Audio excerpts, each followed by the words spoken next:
Hello bachcho, let's read out the question first. So that the coordinates of the centroid of the sectorial area of r equals to f of theta bounded by the vectors theta equals to alpha and theta equals to beta has for its coordinate x bar 2 by 3 alpha to beta r cube cos theta d theta by alpha to beta r square d theta और y bar equals to दे रखा है 2 by 3 alpha to beta integration of alpha to beta r cube sine theta d theta by integration alpha to beta r square d theta. तो यहाँ पर हम basically according to question क्या show करना है कि जो coordinate of centroid of sectorial area है वो क्या है r equals to f of theta है और ये बाउंडेड है by the vectors of theta equals to alpha and theta equals to beta और वो कोऑर्डिनेट्स हमें यहाँ पर एक्स बार एंड वाई बार के रूप में यहाँ पर दे रखे हैं। सो ठीक है, सो चलिए स्टार्ट करते हैं हम सोल्यूशन से। But before of it, let's talk about the key concept which we are going to use here for this question. So यदि मैं बात करूं यहाँ पर intersection of centroid and circle की, ठीक है, सो यहाँ पर हम लिखेंगे कि जो intersection of centroid and circle होगा, intersection of centroid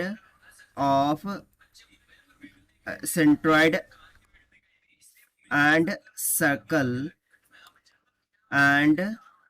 circle is given by, so let's say r is equals to parametric form में a 1 plus cos of theta हो जाएगा and second r will be equals to a sin of theta हो जाएगा।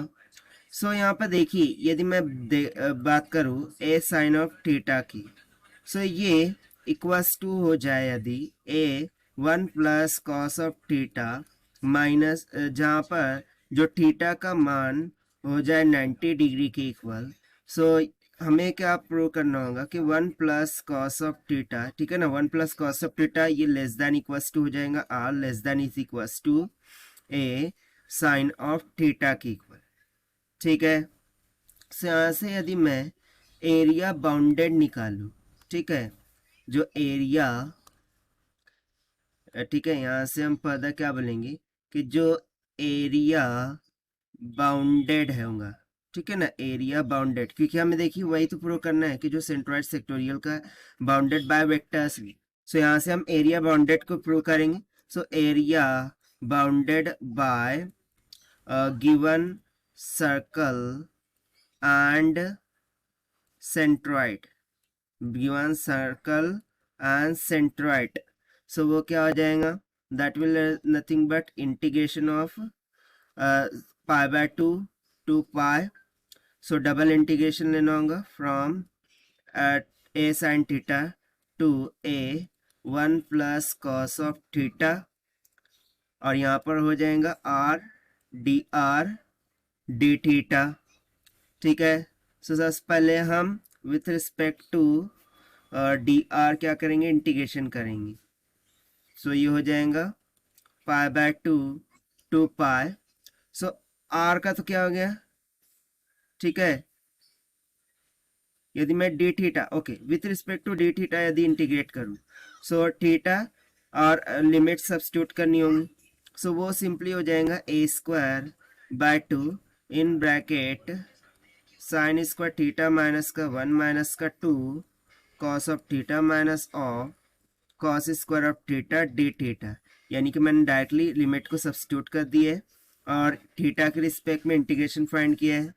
सो this implies integration of pi by 2 to pi a square by 2, यहाँ पर हो जाएगा minus का 1 minus of 2 cos of theta minus का कॉस स्क्वायर ऑफ थीटा, ठीक है, इंटू डी थीटा। अभी कहाँ से आ गया, साइन स्क्वायर थीटा का मैंने यहाँ पर फॉर्मूला सब्स्टिट्यूट किया है, ठीक है। So this implies a square by 2 as it is.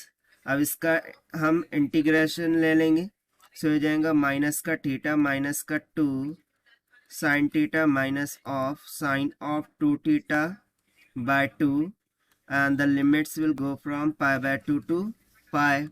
अब upper limit and lower limit को सब्स्टिट्यूट करेंगे, सी हो जाएगा ए स्क्वायर बाय 2, तो अपर लिमिट रखेंगे तो माइनस का पाई माइनस 0 माइनस ऑफ 0 ठीक है ना। ये अपर लिमिट रखा, फिर माइनस में लोअर लिमिट, सो लोअर लिमिट की वजह से हो जाएगा माइनस का पाई बाय 2, और ये तो हो जाएगा 2 माइनस का 0। ठीक है ना। कैसे, तो देखिए यहाँ पर रख दिया पहले पाए ना, साइन पाए तो 0 हो गया, ये साइन 2 कैंसिल हो गया, तो साइन पाए अगेन 0 हो गया। सो ये हो गया फर्स्ट पार्ट। और जब 0 पाई बाय 2 रखा, साइन पाई बाय 2 का वैल्यू होता है 1, इसलिए माइनस का 2 आ गया। साइन पाई बाय 2 का वैल्यू होता है 1, तो इसीलिए यहाँ पर ये आ गया। ठीक है ना।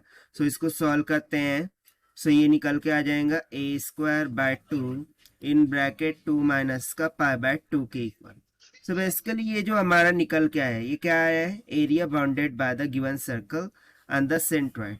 सो इससे हमारा क्या प्रूव होता है कि जो कोऑर्डिनेट है x bar and y bar, these are nothing but कौन से कोऑर्डिनेट है, उस centroid of sectorial area coordinate है, जहां पर r equals to f of theta है, और ये बाउंडेड है by the vectors of theta equals to alpha and theta equals to beta.